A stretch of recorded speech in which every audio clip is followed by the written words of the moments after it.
अरे रे कोई कारण होगा, अरे कोई कारण होगा, अरे कोई कारण होगा, अरे कोई कारण होगा।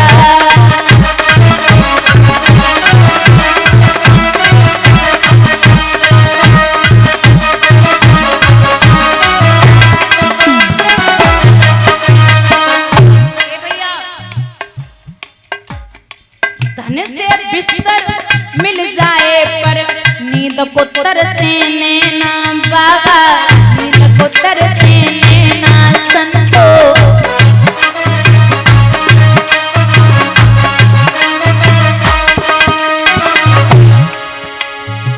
कभी कभी कांटों पे चलकर आए दिल को छेना भैया, आए दिल को छेना दादा।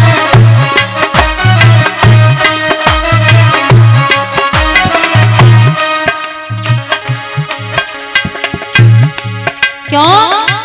अरे रे कोई कारण होगा, अरे कोई कारण होगा, अरे कोई कारण होगा, अरे कोई कारण होगा।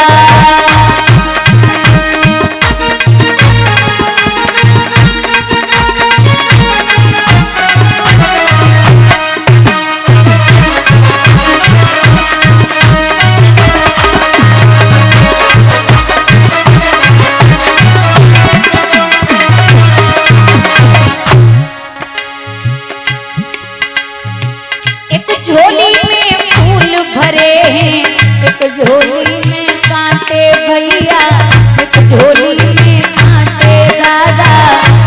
खड़े रहिए, खड़े रहो।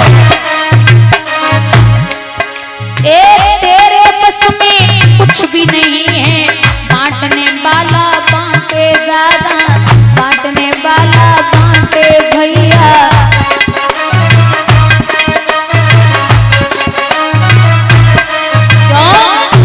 अरे कोई कारण होगा, अरे कोई कारण होगा, अरे कोई कारण होगा, अरे कोई कारण होगा।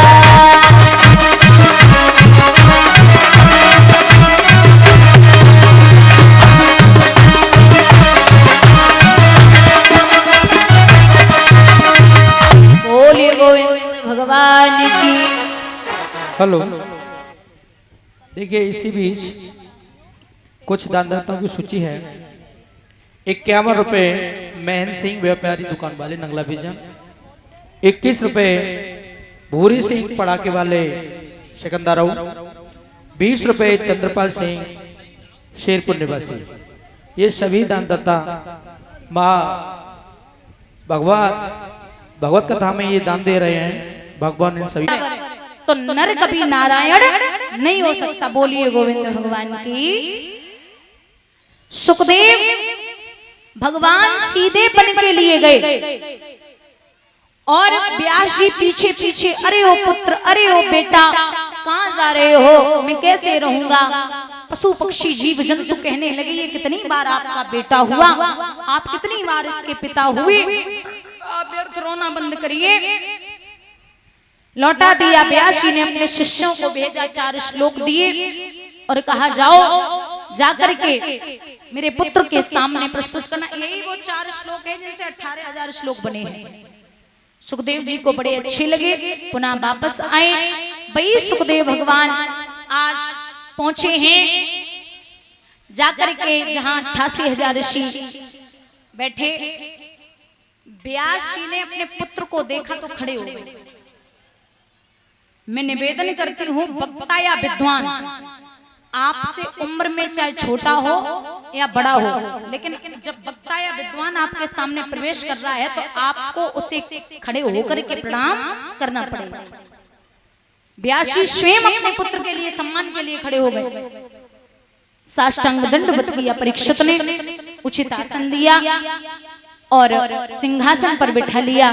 चौड़ धोए के चौड़ामत लियो। सुखदेव जी बोले, आप प्रश्न करिए और मैं उस प्रश्न का उत्तर देता हूं।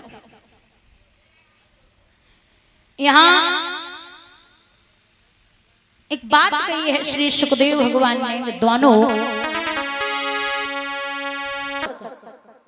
कितना 36,000 वर्ष तक अयोध्या नगरी का राज्य करोगे। और मैं निवेदन करती हूँ कि पहले तो हम और आप इतने बड़े भक्त हैं नहीं कि साक्षात प्रभु आके बोलने की मांगिए क्या चाहिए, बाई चांस आ जाए तो भगवान कह दे कि क्या चाहिए, तो सोना चांदी मत मांगना, क्योंकि पहलवान के पास जाओगे ना तो पहलवानी सीखोगे, दुकान पे जाओगे तो जो चीज चाहिए होगी वो मांगोगे, सुनार के पास जाओगे तो सोना मांगोगे, लोहार के पास जाओगे तो लोहा मांगोगे।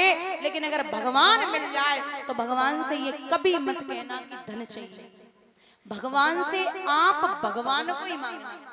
जब वो होगा तो आपको किसी और चीज की जरूरत है। मैं एक फिर आपको रामचरितमानस की कथा सुनाती हूं कि जिस समय भगवान लंका पर विजय प्राप्त करके आए थे तो विभीषण को लंका का राजा, सुग्रीव को पंपापुर का राजा और स्वयं भगवान अयोध्या नगरी के राजा बने। लेकिन जो सबसे मेन पात्र हैं, जो बड़े प्यारे से भक्त हैं भगवान के, वो कौन है? राम जी के जिन्होंने लंका में आग लगाई थी, कौन थे? हनुमान जी। हनुमान जी ने कुछ नहीं मांगा। एक दिन राघवेंद्र जी ने इशारा दे के बुलाया हनुमान, और मैंने कल शायद बताया था कि हनुमान उसे कहते हैं, हनुमान उसे कहते हैं जो अपने मान का हनन कर ले, जो अपने मान का हनन कर ले, उसे हम हनुमान कहते। हनुमान से कहा कि आप भी कुछ मांग लो, तो हनुमान बोले नहीं प्रभु कुछ नहीं चाहिए। अरे मांगिए ना, बोलो कहाँ का पद दे दें।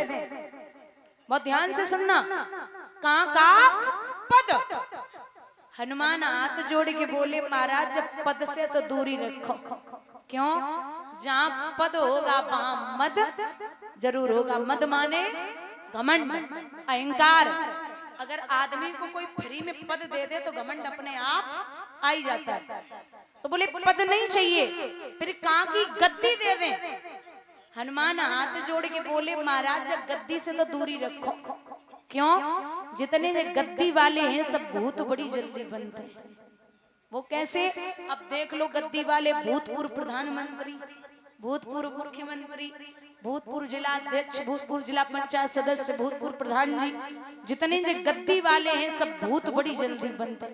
आपने भूतपूर्व प्रधानमंत्री और भूतपूर्व मुख्यमंत्री सुना होगा, लेकिन भूतपूर्व रामचंद्र, भूतपूर्व कृष्णचंद्र नहीं सुना होगा। थे, हैं और हमेशा रहेंगे। तो बोले गद्दी भी नहीं चाहिए।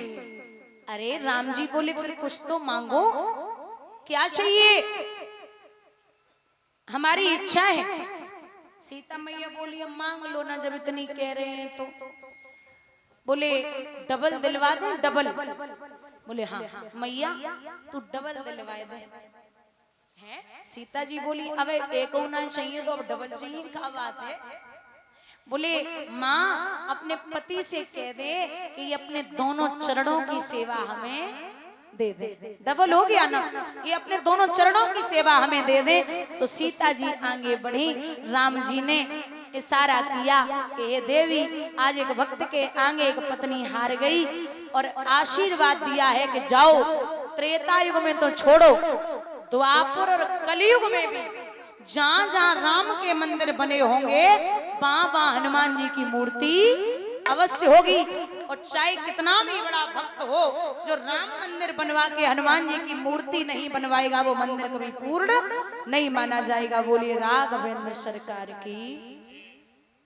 बोले आप मांगिए क्या चाहिए? आप 36,000 वर्षों का राज्य करेंगे। ठीक है। ऐरावत से छुड़वाया गया।